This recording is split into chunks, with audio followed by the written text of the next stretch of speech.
All right, guys, this is a last minute little breakdown video right here. So here we are, UFC 251. I already talked about this fight, Martin Day versus Davy Grant, but I'm going to go in order of the card. My pick is Martin Day. I think he's just a lot slicker. Davy Grant could have done. He's definitely well-rounded and everything, and but I just feel like when you see the kicks and stuff he's throwing, I mean, he does spinning stuff, but just not to the level of Martin Day. Martin Day is a fourth degree taekwondo black belt. I mean, yeah, I just feel like the way if Davy Grant actually does go for the takedowns and everything, I could see him kind of dominating on the ground, maybe landing some good ground pound, maybe going for submission. But I feel like Martin Day will just be the fresher fighter, and I think he'll actually kind of get a good decision. He'll land a lot of nice flashy stuff. The hands are looking good, the kicks are looking good. But yeah, it's a tough one. It's closer than a lot of people think. But so I'm not really sure about betting on that actually. But I gotta go with Martin Day. Moving on, let's keep going, guys. Rosa versus Vanessa Melo. I think Rosa is the big favorite for a reason. However, I'm probably not gonna bet on this one. I think it's women's MMA, and anything can happen. You think I think it's gonna go to decision. And we're gonna see how the judges judge it. You're kind of leaving it to judges' hands, right?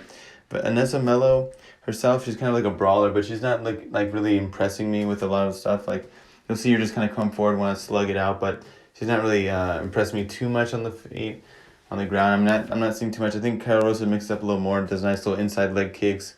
Maybe I think the hands look a little crisper. Got to give it to Rosa. I think she'll get a easy decision. It'll be a back and forth kind of war, but I think Rosa will have those crisper strikes. Going on for that, boom. We got, speaking of nice little stand up here, we got Raulian Paiva versus Zalgas Zumagulov. What was that? Zumagulov. And I went back and watched these guys. I think Paiva, I think he's a favorite for a reason. I think Paiva just looks a lot crisper. He does that typical kind of Muay Thai kind of style. He'll kind of step forward, and he wants to kind of land with power, right? He's a little bit stiff, not too much head movement, given that kind of style. But I feel like he will mix it up more. He seems like a more well-rounded fighter on the feet. I think he is nice. He'll actually land some leg kicks, go with the power shots, and he wants to close the distance, try to clinch up, go for some takedowns. I just feel like in general he mixes it up more. I think Zalgas, he's just like, maybe he's not really, I don't know if he's face the same level of competition. I think like he wants to stand there and brawl, but I think Paiva will be the crisper striker, and just I think the more well-rounded fighter. Going on for that, boom. We got another banger here, Marcin Tybura versus Maxim Grishin. Marcin Tybura is a true heavyweight here. He's a big guy. I think Maxim Grishin coming up. He looks pretty good. He can use his length and everything, but I think Marcin Tybura would just be the stronger guy, the more powerful guy in there. I think he gets it done, man. I mean, Maxim Grishin, I actually kind of wanted to side with him, but going back and really watching fights, I felt like I just got to give the edge to Marcin Tybura. I think I think he'll get it done. I think the power's going to translate a lot more. I think he's just going to be the bigger, stronger guy, and he's going to be able to kind of impose his will more on him. I think Maxim Grishin, he can. His hands have not looked bad. Maybe he could lose his reach, trying to pop something off there. But I mean, both are reach. As you see, both are 78, and they're high. Look at that, 6'3", 6'3". So I've actually heard some people taking Maxim Grishin, and like I said, I was almost kind of leaning towards him a little bit in my mind, but I think I got to give it to Marcin Tybura. I mean, you look in the cage. I mean, Maxim Grishin on the weigh-ins too. He didn't look bad or anything. I mean, he looked like a big guy. I just feel like. Yeah, he's a true light heavyweight. I think he's not really a light heavyweight. I think Marcin Tybura, a big guy, he could obviously lose some weight himself, but I think it'd be harder for him to cut down to heavyweight. I'm sorry, light heavyweight. He could do it though, I'm sure. But I mean, I feel like he's more suited for heavyweight. He's just a big dude. I think he gets it done. Now let's go on. Boom. Let's get past these little prelims here. Boom. Got the prelims here, so now let's keep going now. Leonardo Santos versus Roman Bogota. This is going to be a fun one, man. So cool, right? Got the capoeira guy. Santos, I know he's kind of known for submissions, but he has a capoeira style. And Bogota, right? He's got that kind of kung fu style, right? His nickname. And oh, wait, actually, my bad. I'm getting a bit confused here. Anyway, I've heard some stuff. Actually, no, maybe I'm not. I'm sorry. It's just really late at night here. I think Santos, man, at 40 years old and everything, it's just like, geez, he's 6 foot. Roman is 5'8", so it's kind of like you got a height difference there. Look at the reach, 75 for Leonardo, and I think 73.5. It's just tough, man, because I think Leonardo, like, it's just, you see him, he's been on the streak, he's a good bet and all that, but at 40 years old, man, and I don't think he's really slowed down or anything. It's just that this is a really tough one, I'm not gonna lie. I don't really feel confident in betting it too much. It's just hard to really put your money in a 40-year-old dude at this weight class. I mean, he's not like a heavyweight. I mean, look at that. Weight is 155, guys, Oh, man, it's just a tough one to go. Roman Bogodov. But there's some things that you see some holes in them. I think Leonardo Santos could get it done. It's just tough for being a 4-year-old betting on it. I would say stay away from this fight from a betting point of view. I would not be surprised if Roman did get it done, but I think Leonardo Santos, I think he might be a little craftier. I think it's tough to be on a 40-year-old, but you know what? I'm going to go ahead and I'm going to lean towards Leonardo Santos. I just feel like, but like I said, just betting on 40-year-old, man, this is not good at 155, but I feel like he should get it done. I mean, I could see him submitting Roman. Yeah, it's going to be an interesting one to see. I'd like to see how it plays out. And as you know, sorry, let's go back here. Yeah, so I've already broken down this fight on my channel. Makwan Amirkhani versus Danny Henry. And it's like I feel like Marquand, like I said, Marquand should get it done. Like the only thing is like his cardio. You never want to bet your money on a guy with cardio issues. I think Marquand, he wants to go for submissions, a submission specialist, but he's okay to like kind of go wild in there with some strikes. He'll kind of get some crazy strikes out there early. Right? He wants to land like a flying knee or something. He wants to just kind of go wild in there to either hurt you quickly or at least to close the distance so he can get you to the ground and submit you. I feel like Dan Henry though. I mean, I thought Marquand's his cardio issues maybe kind of it's a big red flag. I thought maybe Dan Henry could do it, but I think Dan Henry, I've already broken down the fight in more detail, but now I feel like he's just not as slick. I don't think he's not as fluid. I think Marquand though, like I said, it's a tough one. I would not really recommend putting money. You never want to bet on a guy with cardio issues, so I'm still leaning towards Marquand, but man, his cardio issues, and especially he looked kind of a bit thin on the scales. So I don't know. At the weigh-ins, I just felt like, I'm sure he'll rehydrate and he'll be fine. But that cardio is always an issue with this guy. So I'm not really confident in putting much money in it, but I gotta still go with Marquand. Let's keep going, dude. Boom. Here we go. It's gonna be a fun one, man. It's gonna be a damn fun one. It was Aldo Santos versus Muslim Salikov. This is the guy I'm talking about. Salikov, like the little kung fu dude, man. This is gonna be fun, man. This is right here. Dos Santos has like interesting capoeira style a lot of times, but like he is hittable. He wants to throw that nice, cool, flashy stuff, but he can get hit. Muslim Salikov, I'm telling you guys, you know what? It's a tough one, man. It's a really fun one. I'm looking forward to it. Like both 5'11", 3-inch reach advantage for Dos Santos here. Muslim only has a 70-inch reach advantage. I mean, Muslim's an older guy at 36, and Dos Santos are at 33, fighting at 170, both of them, right? But I just feel like, to be honest with you, I'm actually, this is a really tough one, dude. I'm telling you, this is really close. I could go either way. I think if anyone says they're extremely confident in this pick, in one of these picks, I feel like you shouldn't really listen to them about that. I would take it with a grain of salt. I feel like with this, man, in my opinion, I think I'm actually leaning a bit towards Muslim Salikov. I think he just really impressed me. I liked his striking, looked really crisp, really good. I could see Dos Santos getting it though. I mean, he's no slouch himself, man. He's really good. I could even. Oh man, I think they're both so good. I almost feel like some people were talking about maybe them getting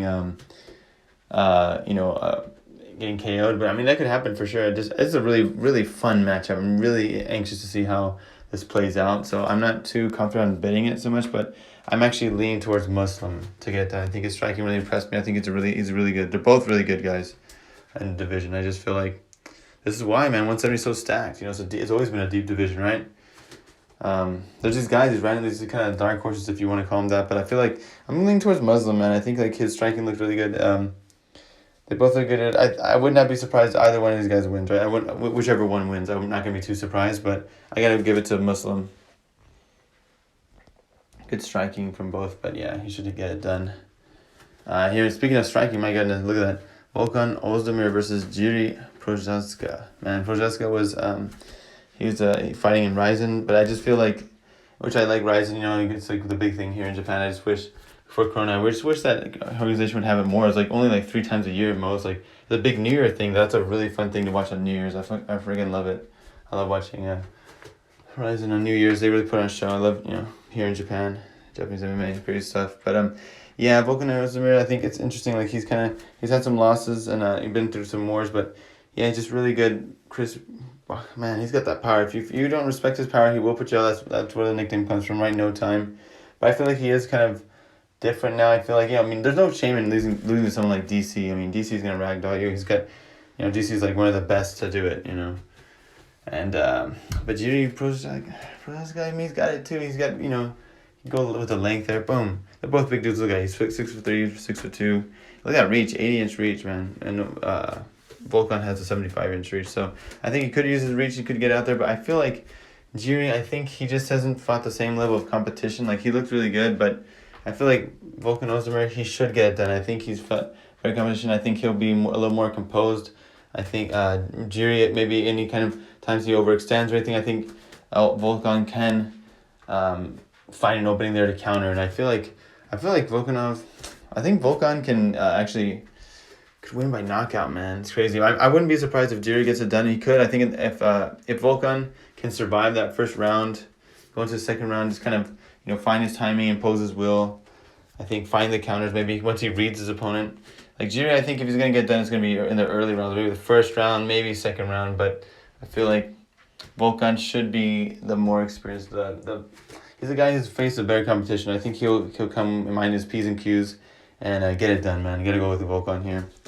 So boom, let's keep going on, guys. Boom, okay, that's crazy ass fight. Like this is a fun one. Like Amanda Ribas, I'm on the main card now. Amanda Ribas versus Paige VanZant. What hasn't been said about this one?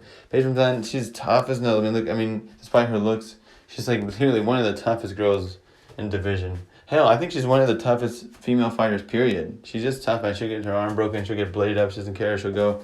Even though, she has a look, she's trying to go.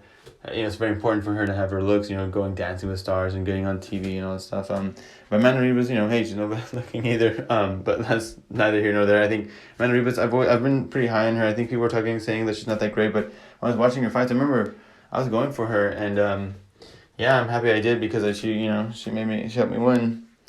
And yeah, I just feel like Paige VanZant, I think, in a weird way, I mean, it's women's MMA, so anything can happen. And Paige VanZant is super tough, but she's had a big layoff, and she hasn't been back in the sport. She's been doing other things. I feel like Amanda Ribas is more focused. I mean, you never know. I mean, I don't want to compare, but look at Tyron Woodley. Maybe when you're doing too many things, you come back. Maybe you're just not there mentally. I'm not sure. I mean, it's quite different, but there's similarities there. When you try doing different things, okay, whether it's music or any kind of entertainment, this, that, the other, and you've been out of the game, it's sometimes, if you've been commenting or something like that, it can help you. Maybe you're just studying the game, right? You're training and studying while you're sitting out of actual fights, but I feel like Ribas, man, she's looking really good. I think she's just all around. The striking is a little crisper. And she's a tough cookie herself, man. I mean, look what she did to Dern. I mean, I feel like... Look, Amanda Ribas, man, I think I just can't go against Paige VanZant. I feel like, in a way, just from a betting perspective, that's a crazy... I mean, she's like it's a huge favorite. Like, I think the line's really off. It's women's MMA, and I think Paige VanZant is really tough. I think they're both going to throw it down, but I feel like Ribas will get it done. I just feel like if you want, maybe just like, if you just want to bet for fun, just put a little cash, just put some chump change on Paige VanZant, just for the hell of it. But I think, yeah, or just put Ribas in a parlay. I can't go against Ribas in this one, man. I just really can't. I think it's too off. I mean, you can't be too confident in women's MMA when you got two tough girls like this. But yeah, I think Ribas should get it done.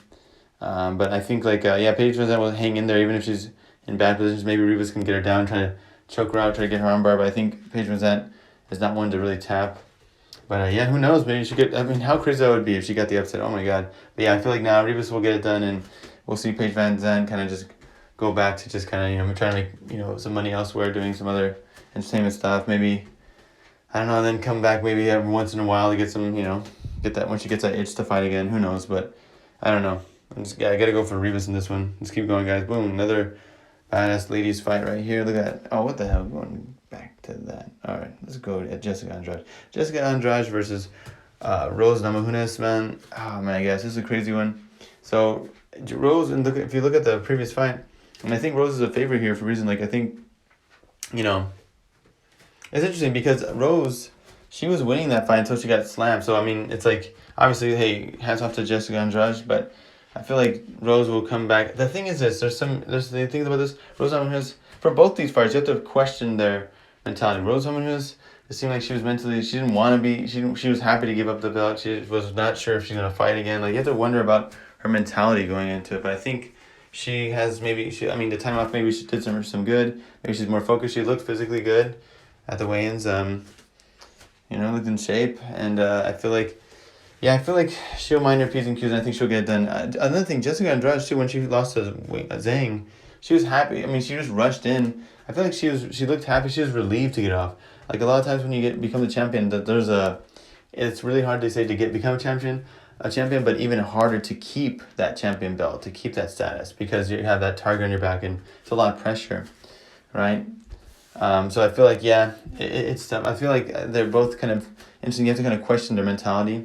But I think, Rose Namajunas should get it done. She should mind her P's and Q's. She should know, like, she's not going to get, unless she eats some crazy things like slam like that, or maybe eats a big, right hand or something, like, right? I think Namajunas should be the more technical fighter on the feet. And I think she could keep it standing. And, I think we'll see her get maybe even a unanimous decision, really. But, I got to go with Rose on this one. Oh my God, that's coming up. This is a crazy one, man. Peter Yan versus Jose Aldo. Guys, I've been back and forth on this. I mean, a part of me is like saying a part of me is saying like, okay, here's the thing. There's a part of me where I think my brain is going for Peter Yan, or rather has decided that Peter Yan will win this. And my heart is maybe going for Jose Aldo. But I started researching it, and I think, one thing too, I felt like I don't know why, I felt like Jose Aldo was just a bigger guy than him, but actually look at that, 5'7" each, and when they were on the stare off, I was surprised at how big Peter Yan looked, or rather that they looked the same size. I was like, what? Because Peter Yan to me is like a tinier guy. Like Cody Garbrandt even looked much bigger, and even Cody Garbrandt's supposedly just like an inch or so taller than him only, but he looks like a much taller than him, but bigger. And Cody's not even a really super big guy, right? He's a good for the bantamweight division, right? He's not a huge guy, but I think Jose Aldo, look at the reach is there, 70 for him, and I think Jose Aldo, like I said, it's just. That old Jose Aldo, right, is not there. It's like we're gonna see those crazy leg kicks or anything. But this is really interesting one, man. I mean, going back to it, and it's tough one, man. I feel like it's tougher than people are saying. A lot of people are on Peter Yan, and I get why, But like Jose Aldo looked really good. Even that it's like controversial loss to Moraes, right? A lot of people thought I was actually kind of thinking that Moraes would have an edge, but I thought that fight, the way it played out. I mean, before the fight happened, right? But when the fight actually played out, I thought, oh my God, this is so close. I was actually surprised. Well, that's like a pick'em. I thought, I don't know how they could just give it to Moraes. Like, I almost felt like I was happy in a way that, because my pick at that time was Moraes, and I'm happy I got one. But as the fight went on, I thought, man, Aldo's looking way better than I thought he would, because he had drained himself. Remember, he looked so drained. Now he's actually looking better. He's not looking so drained at the weigh-ins as he did first. I think he'll be fine. I think, I think the cardio issue it still makes, I think the first 3 rounds will be good, but I feel like the cardio, I think as the fight goes on, we're going to see Peter Yan have an advantage. I think Peter, though, he's interesting because he feints a lot. He doesn't feint in the traditional way. Like, a lot of people want to set things up. He's really patient. He kind of stalks you. He has a dead expression, right? That is cold expression. He's going to stalk you. He has his hands up. He looks like, almost like a Muay Thai style kind of, has the hands up and just kind of walks you down. And he can get hit, but I think Jose Aldo, I feel like maybe Jose Aldo will have the power advantage. I think for the most part he wants to box, right? Really, I think he'll make it a boxing match. But I think the way he kind of rips the body and goes upstairs. Peter Yan is got that really good jab though. He sometimes do some inside leg kicks. I think the kicking days of Jose Aldo, we don't see those nice leg kicks like you used to anymore. I'm concerned, but I'm telling you guys, I'm thinking. Part of me, I know it's crazy. I understand why I'm gonna go for Peter Yan, but as a part of me, I'm actually almost leaning towards Jose Aldo. I think he has nothing to lose. I feel like he's like, I got robbed by, Moraes. I think he's gonna take it serious. He looked even better at his weigh-ins than he did before, and but I get it. Look, he's been in a lot of wars, but even though he's only 33, I mean, MMA wise, he's been doing this for a long time. He's been in a lot of wars, and Peter's on the younger, more fresh. He's a fresher fighter, but I feel like, I feel like Peter Yan's overlooking Jose Aldo. I think he kind of toyed with Uriah Faber, and I feel like he just kind of thinks, okay, I'm going to play with these old vets. I don't know, this is my thing. I'm just reading into this maybe, but I just feel like he's maybe looking past Jose Aldo. I think Jose Aldo is going to take this really serious. I think he could give him a problem. I think he'll have to go in there and get Peter Yan's respect. Peter Yan wants to kind of stalk you down, kind of, kind of jab, land something nice, nice little counter. But he will get frustrated. I think sometimes Peter Yan will kind of, if he sees that he's not getting you out, or he's not hurting you right away, or he sees that you can take his punch, or maybe perhaps if you land back on him, once you get Peter Yan's respect, he will kind of like, back off a little bit. Like he's not. It's interesting because we see these nice combinations, but his output is not super high, right? Like look at it. Signature strength. I mean, it's good. I mean, obviously higher than Jose Aldo's. Look at that. And as I say, let's look at that 5.65. It's not bad at all. I'm just saying the image for me. When I thought about it, I think about some nice combos he land, but I think there's a lot of times where he's really patient. He's kind of waiting with the hands that wants to bait you into something, but he doesn't set it up in a way. It's interesting. I think he's really patient. So what goes with it is like he stalks you. A lot of guys, maybe they don't know how they might rush in. He wants you to kind of rush in so he can counter you, right? But yeah, it's a hard guy to prepare for, I believe. I think he likes to read you. I think Jose Aldo will bring it to him, though. I think he'll allow, maybe Peter Yan will kind of, as the fight goes on, he'll be able to read Jose Aldo. Okay, I've seen what you do. But in the meantime, when you're trying to see what he does and you're countering, you're also taking shots. And I feel like Jose Aldo will rip the by. I think I'm kind of leaning towards Jose Aldo, guys. Like I said, it's not the best bet. I feel like this one, if you're on Peter Yan, dude, go for it. Like, I think I understand why you're on it. Like, it makes sense if you check off some boxes there. But I feel like people are overlooking Jose Aldo, and I think it just depends on how he shows up. I think if he's in there, I mean, hell, I'll tell you, if he looks at least as good as he did in the Marias fight, but maybe if he can adjust the game plan a little more, just a little more output, I think he could get it done, man. I think we can't count Jose Aldo out. But like I said, if you're on higher on Peter Yan, totally get you. Put him in a parlay if you want, man. But I don't know. I'm leaning towards as this fight goes there, I'm kind of leaning towards Jose Aldo. I know it's crazy. There's another one too. Damn, look at this. Oh god, where we are, crazy territory. Alexander Volkanovski versus Max Holloway. There's an interesting one. I feel like a lot of people are high on. There's a rematch because in the previous fight when Volkanovski obviously did enough to get it done. I mean, it was close. But I feel like what won it for him is obviously, as we all know, the leg kicks, right? He was able, I like it. He gets the leg kick, he switches. Volkanovski is really good.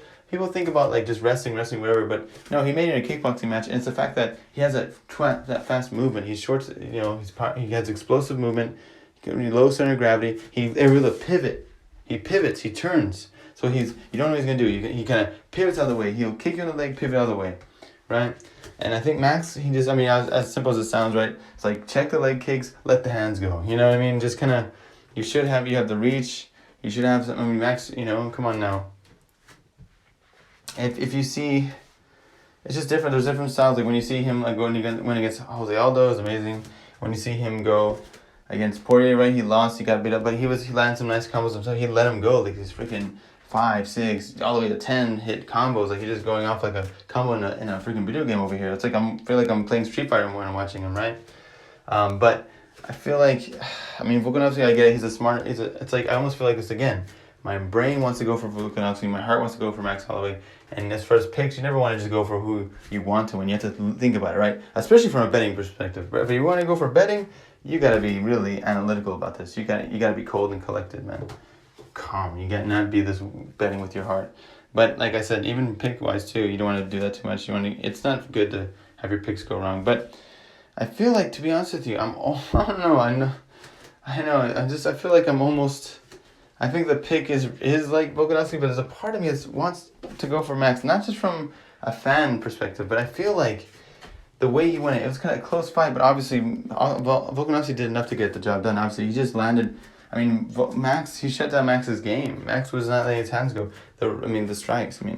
Those leg kicks were what won it for him. But I just feel like and look at that reach. It's ridiculous. I can't believe Volkanovski has a higher reach.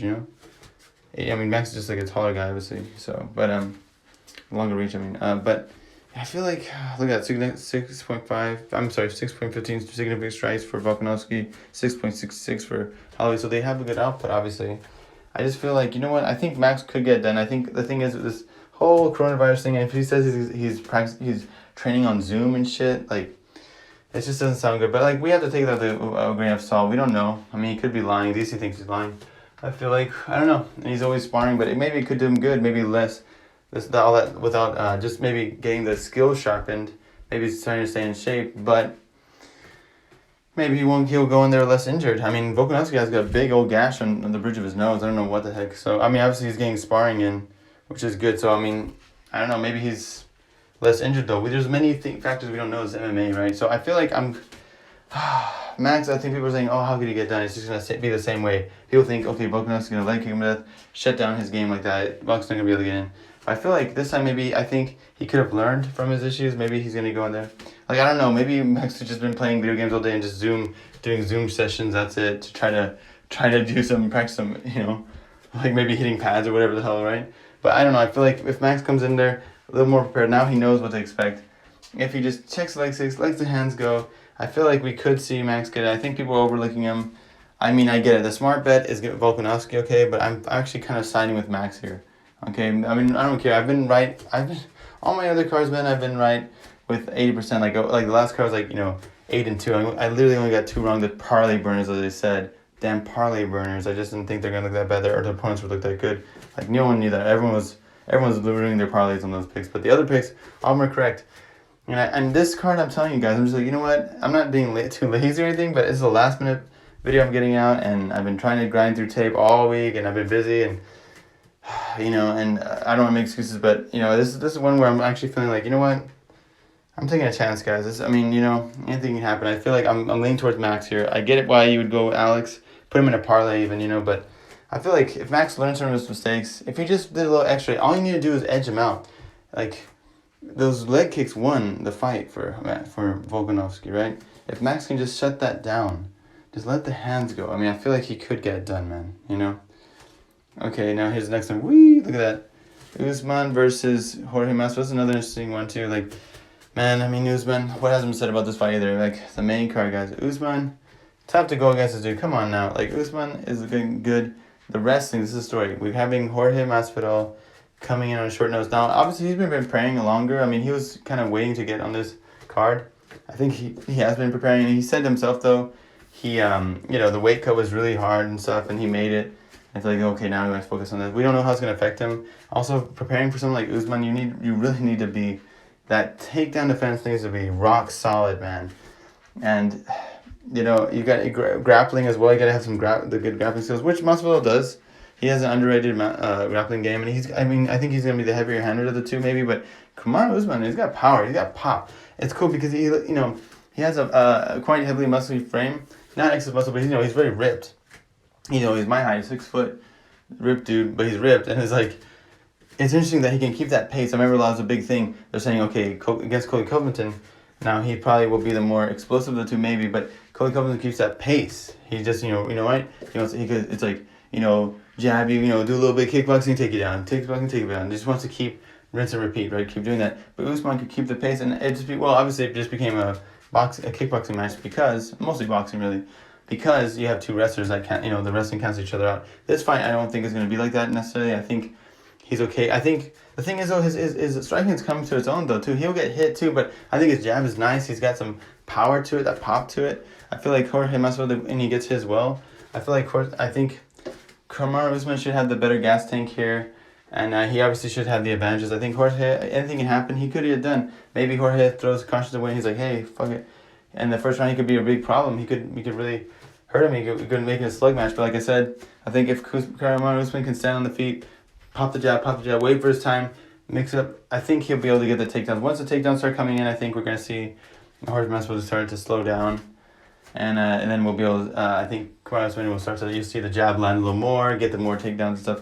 But I think, like I said, it's dangerous, And Usman's got a good chin, I just feel like Jorge Masvidal is really dangerous in that first round, second round. Once it starts going past that, if the first round goes through and you see Kamaru Usman not taking damage and he's still fresh, I think we're gonna slowly see Usman,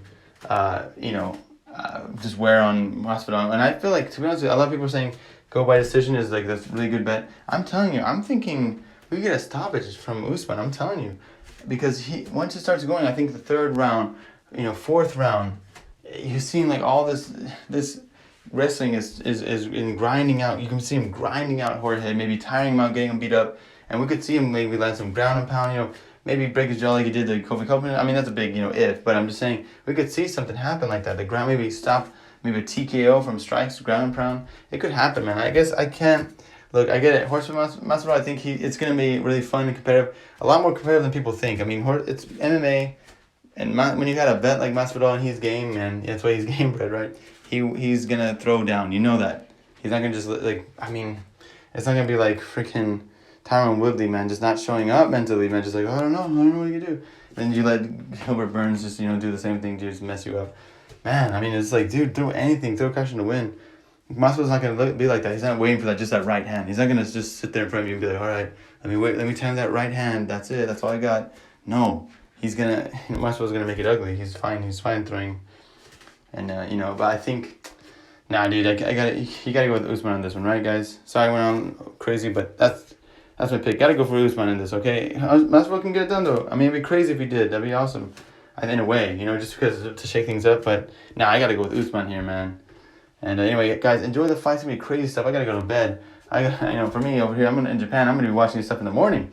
Okay, and I'm going to spend my whole day, like half the day is going to be gone, watching this awesome stuff. So enjoy the fights, my friends. If you're making bets, good luck on your bets.